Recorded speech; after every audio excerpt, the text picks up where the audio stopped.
Hello everyone and welcome back to hello Adhyapak. कैसे हो दोस्तों?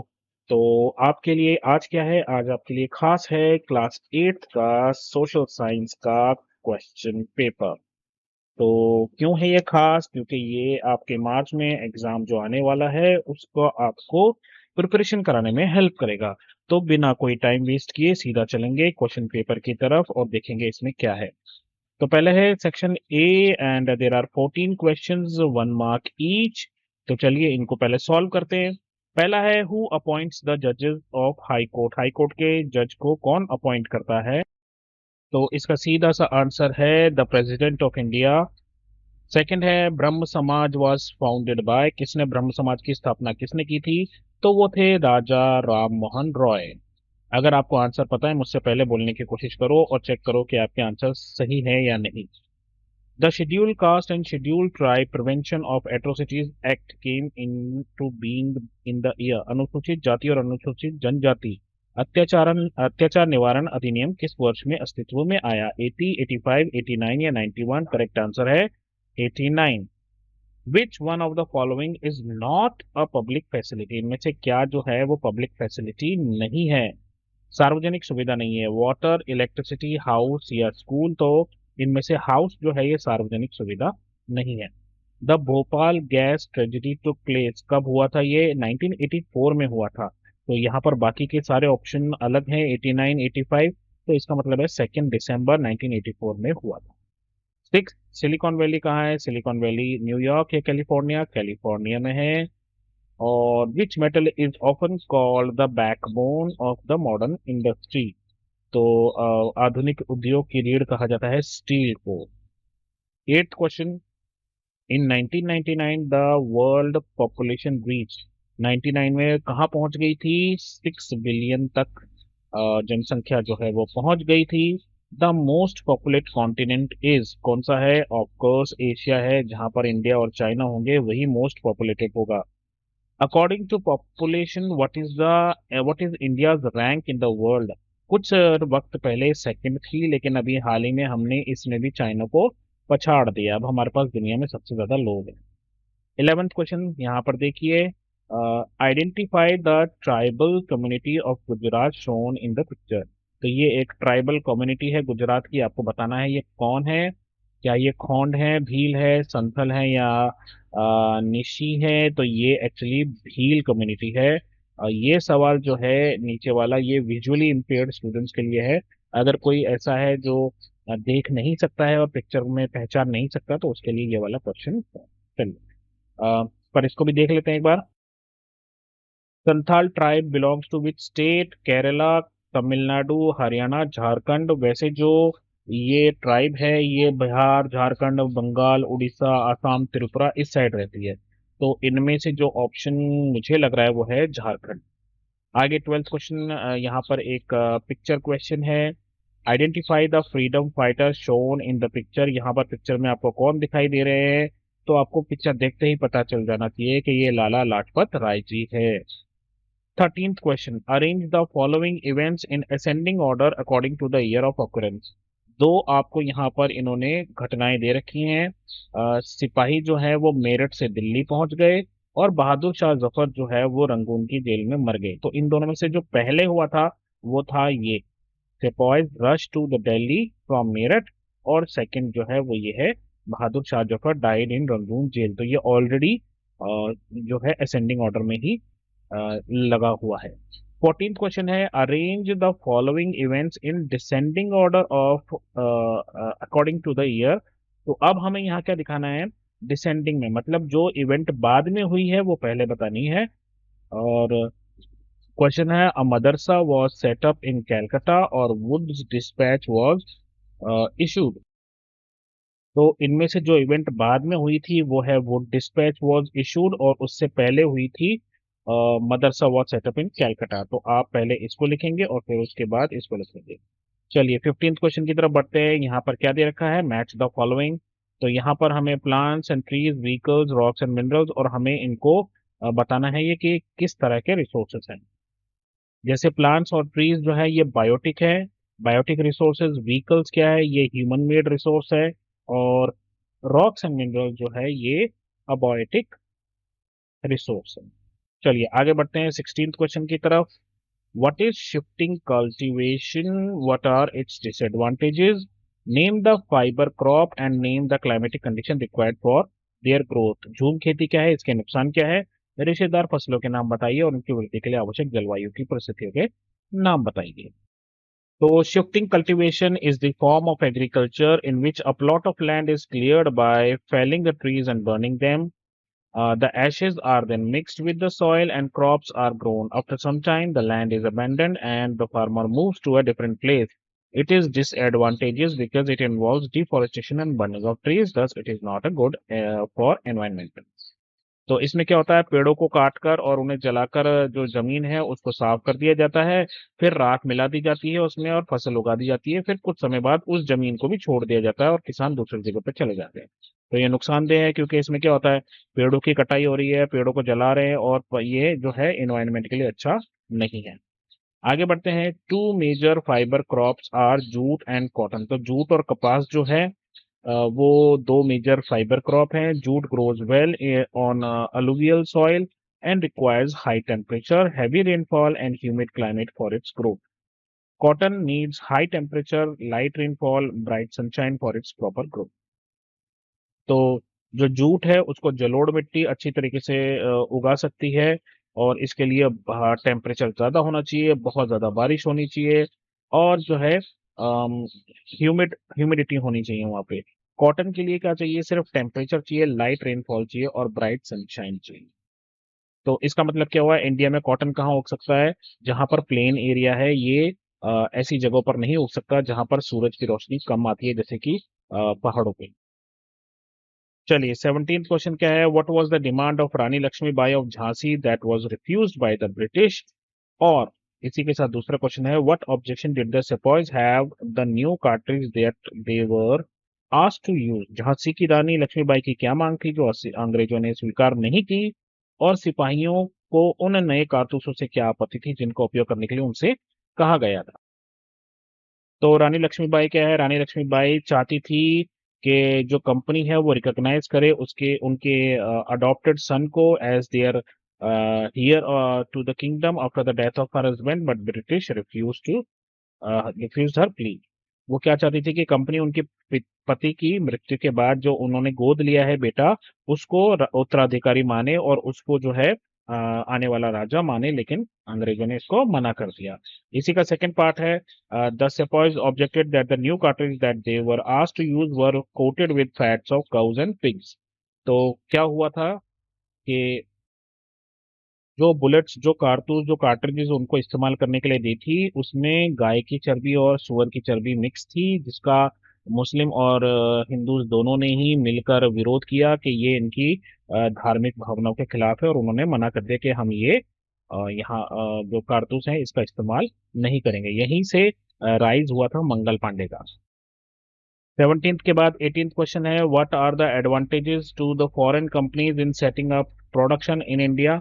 भारत में उत्पादन स्थापित करने में विदेशी कंपनी को क्या फायदे हैं, what is meant by population composition.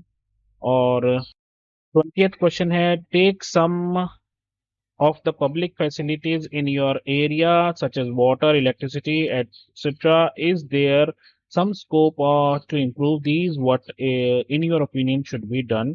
Complete this table. चलिए 18th क्वेश्चन क्या है, क्या क्या एडवांटेजेस हैं कंपनीज के पास। तो they can manage cheap labour in India, they can spend the least on housing facilities for workers, they can cut cost by providing lower working conditions including lower safety measures. Thus foreign companies can save cost and earn higher profits. तो हिंदी में answer मैंने यहाँ लिख रखा है, आप चाहो तो इसको देख सकते हो। 19th क्वेश्चन की तरफ चलेंगे हम। तो the structure of population with various respect with various aspects like age, sex, literacy, occupation, health facilities, economic condition, etc. is called population composition. तो जनसंख्या संरचना में सब कुछ ही आता है, आयु आती है, साक्षरता, लिंग, व्यवसाय, स्वास्थ्य सुविधाएं, ये सब मिलाकर जो है जिन आधारों पर जनसंख्या की संरचना की जाती है उसे जनसंख्या संरचना कहते हैं। 20th क्वेश्चन है, ये मन मर्जी वाला क्वेश्चन है, आप जो मर्जी लिखो यहाँ पे। तो वाटर क्या है? Is it available? Yes. Electricity? Yes. Roads? Yes. How can it be improve? The hours of water supply should be extended. अगर 1-2 घंटे ही पानी आता है आपके घर में रोज, तो वो थोड़ा सा बढ़ना चाहिए। इलेक्ट्रिसिटी कैसे? जो पावर का मिसयूज है उसको चेक करना चाहिए। स्ट्रीट लाइट जो है वो दिन में नहीं जलनी चाहिए। इलीगल कनेक्शन जो है वो बंद हो जाने चाहिए। रोड्स की बात करें तो अच्छे मटेरियल का रोड बने, टूटे ना। और जब भी कोई रोड बुरी कंडीशन में आता है, टूट फूट होती है, तो उसकी जो है रिपेयरमेंट इमीडिएटली होनी चाहिए। अगर आप हिंदी में आंसर चाहते हैं तो हिंदी में भी मैंने लिख रखा है, आप इसको यहाँ से देख सकते हैं। चलिए सेक्शन सी की तरफ चलते हैं। 5 मार्क क्वेश्चन है ये। Why do you think the introduction of PIL, public interest litigation, in 1980 is a significant step ensuring access to justice for all? आपके अनुसार 1980 के दशक में जो जनहित याचिका की शुरुआत हुई थी, तो उससे न्याय तक पहुंचने सुनिश्चित करने की दिशा में एक महत्वपूर्ण कदम क्यों कहा गया है? So PIL is a significant step in ensuring access to justice for all. It allows any individual or organization to file a PIL in the High Court or Supreme Court on behalf of those whose rights are being violated. Its legal process is greatly simplified. Even a letter or telegram addressed to the Supreme Court or High Court can be treated as PIL. तो जनहित याचिका सभी के लिए न्याय तक पहुंचने की पहुंच सुनिश्चित करने की दिशा में एक महत्वपूर्ण कदम है। ये किसी भी व्यक्ति या संगठन को उन लोगों की ओर से उच्च न्यायालय, सर्वोच्च न्यायालय में जनहित याचिका दायर करने की अनुमति देता है जिनके अधिकारों का उल्लंघन किया जा रहा है। इसकी कानूनी प्रक्रिया बहुत सरल है। यहाँ तक कि आप चाहें तो एक टेलीग्राम या एक लेटर लिखकर भी आप सुप्रीम कोर्ट या हाई कोर्ट तक पहुंच सकते हैं। 22nd क्वेश्चन है, what problems did shifting cultivators face under the British rule? या फिर what accounts for the anger of the tribes against the diku? तो ब्रिटिश शासन में स्थानांतरित कृषकों को किन समस्याओं का सामना करना पड़ा और टिकुओं के विरुद्ध आदिवासियों के गुस्से का कारण क्या था? इसी के साथ 23rd क्वेश्चन क्या है? Right in your own words 2 or more sentences of what you understand by the word marginalization. List 2 reasons why Adivasis are becoming increasingly marginalized. सीमांतीकरण शब्द से आप क्या समझते हैं अपने शब्दों में बताइए, और उन 2 कारणों की सूची बताइए जिसकी वजह से आदिवासी जो हैं हाशिए पर जा रहे हैं। तो हम सबसे पहले बात करेंगे क्वेश्चन नंबर 22 की। What problems did shifting cultivators face और what account for the anger of tribes against the कूल? तो 22nd का आंसर है, the life of shifting cultivator was directly connected to the forest. So when British brought changes in forest law, their life was badly affected. The British extended their control over all forest and declared that forests were state property.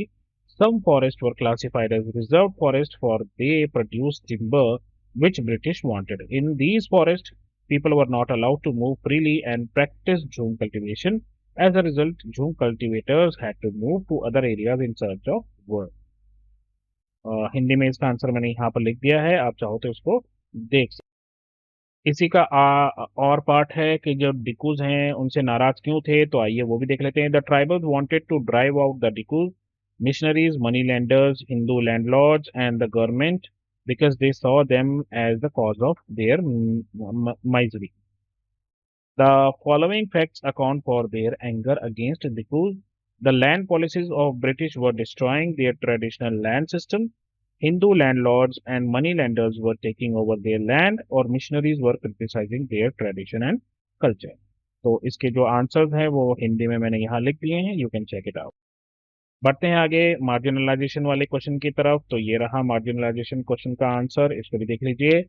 The word marginalization refers to a situation in which an individual or a group of individuals is deprived of certain privileges or treated as different from others. Marginalization can be experienced in every sphere. Several factors are there which make certain groups in society feel marginalized. These factors are economic, social, cultural, या political. Adivasi love to lead their life in their own way without any interference from others. They usually resist changes in the new ideas. और ये हिंदी में है। 24th question है, what are the main factors that affect the location of an industry और distinguish between agro based and mineral based industry. तो location किस चीज पर डिपेंड करती है? The location of industries is affected by availability, किस चीज की? रॉ मटेरियल है या नहीं, लैंड, वाटर, लेबर आसानी से मिलेगी कि नहीं, पावर, कैपिटल, ट्रांसपोर्ट और मार्केट। अगर ये सब आसानी से मिल जाएगा तो वहां पर इंडस्ट्रीज बड़ी आसानी से लग जाएगी। और पार्ट में है एग्रो बेस्ड इंडस्ट्री और मिनरल बेस्ड इंडस्ट्री में क्या फर्क है, आइए देख लेते हैं।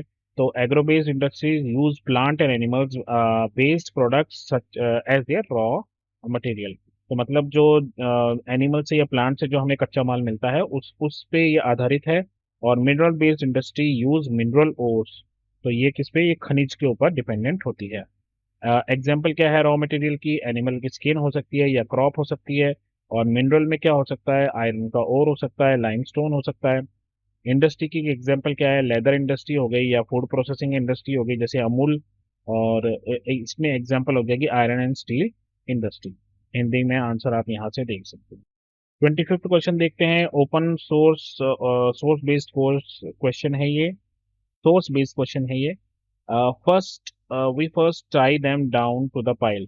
Ram Mohan Roy published many pamphlets to spread his ideas. Some of these were written as dialogues between advocate and critic of a traditional practice. Here is one such dialogue. तो ये dialogue है advocate of सती, मतलब जो सती के पक्ष में थे। Women are by nature of inferior understanding, without resolution, unworthy of trust. Many of them, on the death of their husbands, become desirous of accompanying them. But to remove every chance of their trying to escape from the blazing fire, in burning them, we first tie them down to fire. Opponent of Sati क्या कह रहा है? When did you ever afford them a fair opportunity of exhibiting their natural capacity? How then can you accuse them of want of understanding? If, after instruction in knowledge and wisdom, a person cannot comprehend or retain what has been taught him, we may consider him as deficient. But if you do not educate women, how can you see them as inferior? इसको पूरे को मैं हिंदी में पढ़ देता हूँ ताकि आप समझ सको। ये देखो, महिलाएं स्वभाव से ही हीन होती हैं, मतलब कम समझ वाली होती हैं, संकल्प में उनकी कमी होती है, भरोसे के लायक नहीं होती है। उनमें से कई अपने पतियों की मृत्यु के बाद उनके साथ रहने की इच्छुक हो जाती है, लेकिन उन्हें जलने की धधकती आग से बचने की, उनकी हर संभावना को खत्म करने के लिए हम उनके हाथ पैर बांध के उनको आग में डाल देते हैं। तो जो सती विरोधी है वो क्या कहते हैं? आपने उन्हें अपनी प्राकृतिक क्षमता प्रदर्शित करने का अवसर कब दिया? फिर आप उन पर समझ की कमी का आरोप कैसे लगा सकते हैं? यदि ज्ञान और बुद्धि की शिक्षा के बाद कोई भी व्यक्ति उसे समझ नहीं पाता, तो उसे सिखाई गई बातों को वापस नहीं लौटा पाता, तो हम उससे कमतर मान सकते हैं। लेकिन यदि आप महिला को शिक्षित नहीं करते तो आप उन्हें हीन कैसे मान सकते हैं? तो अब इस बेस पे कुछ क्वेश्चंस है। पहला है, हु पब्लिश्ड मैनी पैम्पलेट्स? तो किसने किया था? राजा राम मोहन रॉय ने किया था। What notions did the society have in favour of practice of, and what arguments did the reformers put against the practice of sati? तो पैम्पलेट बांटे थे राजा राम मोहन रॉय ने, जो सती के पक्ष में थे। वो क्या चाहते थे? The society believe that women to be inferior, understanding, without resolution, and unworthy of trust. So she was not allowed to live without her husband. Therefore, she was forced to be inflamed with the body of her husband after death. और reformer क्या कहते थे? The reformer accused the society for not recognizing women's potentialities. They said that the society had never bothered to educate women and had always neglected them. So it was quite unjustified to call them inferior and untrustworthy. तो ये आप देख सकते हैं, यहाँ पे ये answer आ गया आपका। ठीक है, तो ये हिंदी में आंसर आप यहाँ से देख लेना। अब क्वेश्चन क्या है? On the outline map of India locate the following. तो आपको क्या लोकेट करना है? एक तो बिहार लोकेट करना है, एक अहमदाबाद आपको लोकेट करना है। तो चलिए आपको लेकर चलते हैं और सीधा बताते हैं कि ये जो पोर्शन है दिस इज बिहार।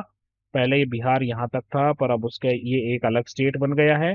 तो दिस इज बिहार, और अहमदाबाद में है, गुजरात में है आपका अहमदाबाद। तो ये भी दोनों क्वेश्चन हो गए।